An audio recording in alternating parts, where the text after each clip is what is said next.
Hello fellow crafters, my name is George and this is the Spare Time G, and today we're gonna make Winnie the Pooh from the upcoming Christopher and Robin movie.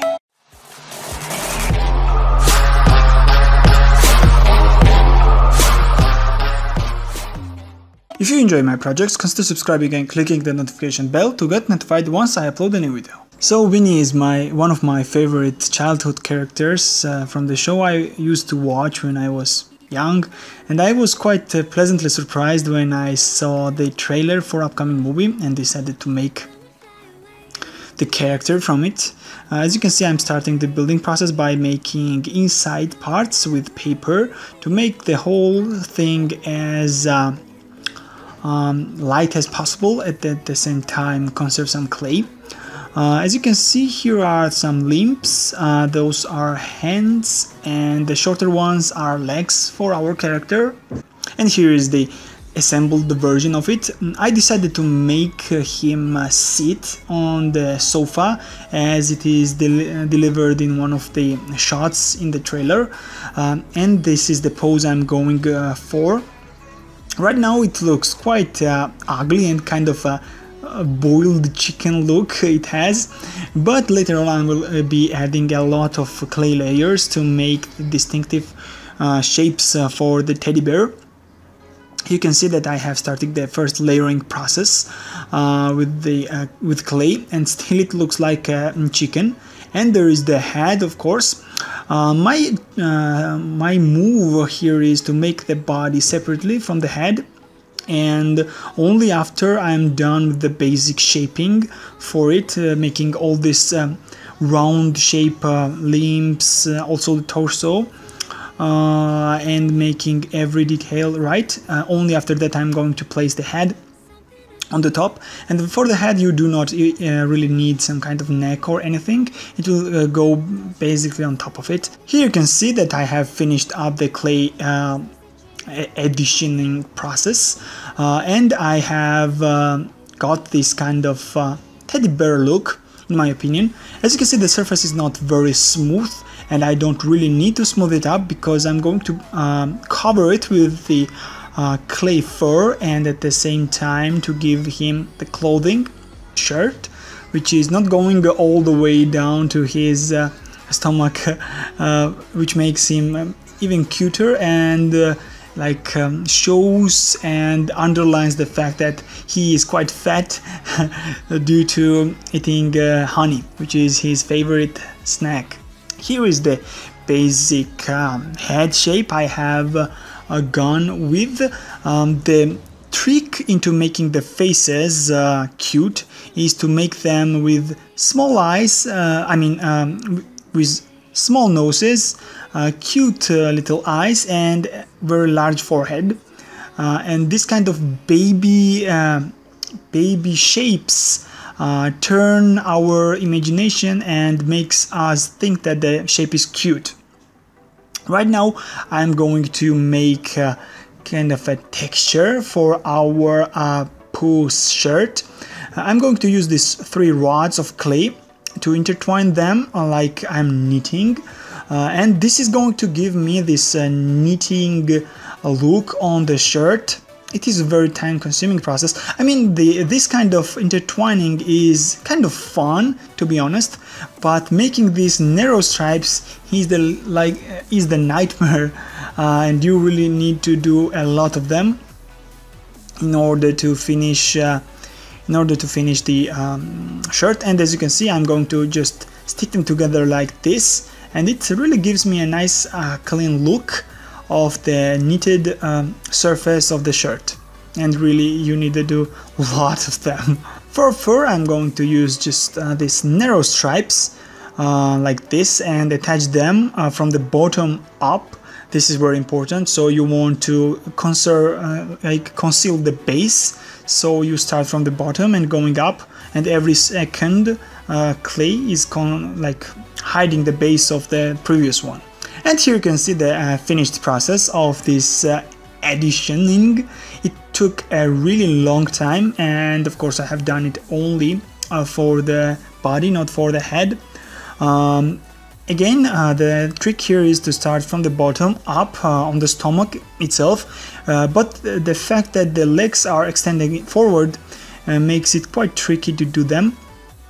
The way I went for it is kind of directed the this kind of fur pieces top down onto the earth, so to say. So like the gravity is making them to lean onto themselves, and because of that the waves, you can see the waves onto the head, onto the leg. For example, if you go from the left, it is directed down, then on the top it is going forward, and on the right they are directed down once again. And this kind of gives you the actual natural look the fur will have, as it is going to bend because of its mass and direct its top towards the earth, towards the ground. And here you can see the head, the closer look to the head, and at the same time the knitted shirt. In my opinion, it really looks quite nice. And right now I'm going to continue doing the same fur pieces onto the head itself, piece by piece, and go all the way to the face. But before I do that, I first need to paint the shirt, because the top parts, I mean the bottom parts of the fur, are going to conceal the neck side of this shirt.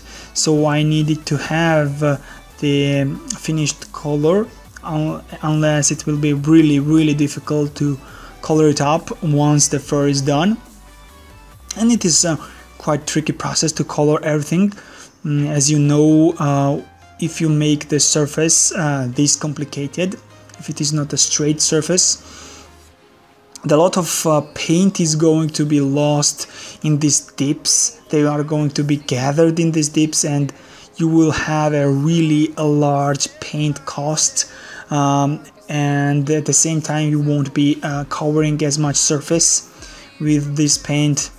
As you can see, I have barely painted the half of the front side of the shirt, and if I have used this amount of paint on the smooth surface, probably like third or the half of the whole surface would be painted. And here you can see the finished version. I'm really happy with this one. Really looks as it is in the movie and in the cartoon, of course. And right now we will have to start the fur adding process. And as you can see, I'm using my technique, which is from the bottom up, and every second piece is covering the base for the first one. The trick here also is the fact that you have to change the directions once again.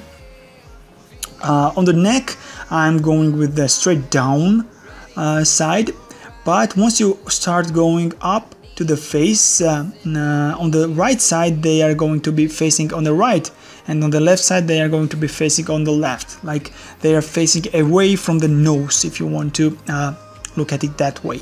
And this kind of rule will make the face look even more natural, as animals have this kind of thing as well. And one more thing is that once you get closer to the face, to the nose, you have to decrease the size of these clay pieces. So again, as with the real animals and the toys, the fur pieces near to their faces are really like much thinner than to the body, actual body. Here you can see that I have at the same time attached the ears for our toy and covered the one part with the clay pieces.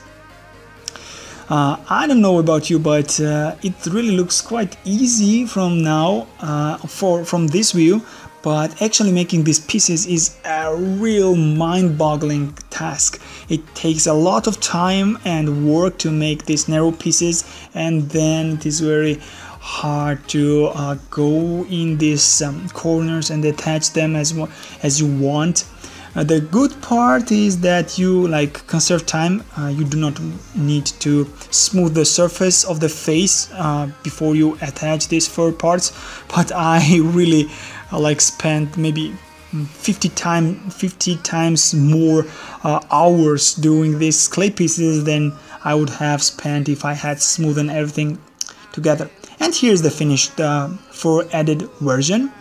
I'm really happy with this result. I was not expecting it to look as real, so to say, as it does right now.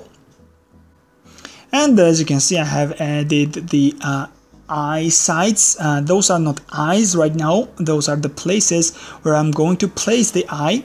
And also I have added the nose, and right now I'm trying to paint our guy. The paint I'm using is the blend between light red and yellow, so I get this kind of warm yellow / light brown look, which is perfect in combination with the dark clay. I'm deliberately not covering every single corner with it, so I get this kind of shadows and pinches of dark, which gives like a look of kind of dirt and at the same time worn out feel to the toy, as you kind of think that this is not a real actual cartoon character. This is an old toy, actual old toy, which can speak, which can walk, eat, and because of that it is getting worn out, not to speak that actual toys are doing that. And I have added nose and eyes and also painted our guy. In my opinion, it really looks very cute. I like the coloring, also this kind of dark shadows make it look like as if the toy is quite old and maybe dirty, or just the style is fading away. I'm really happy with the technique they used in the movie, as well as toys do not look as cartoonish, but instead kind of worn out and old, which really sells the feel that they are actual toys of the right now grown-up men. And yes, you can always go to my channel and see other videos and other projects of mine, which are quite versatile at this point. Thank you very much for watching. I hope you enjoyed this project as much as I enjoyed making it. It was quite fun and nostalgic for me, as I really wasn't expecting to see the live action movie of him, of the Winnie the Pooh and his friends, of course. And yeah, see you in the next episode. Have a nice day and see you next time. Goodbye.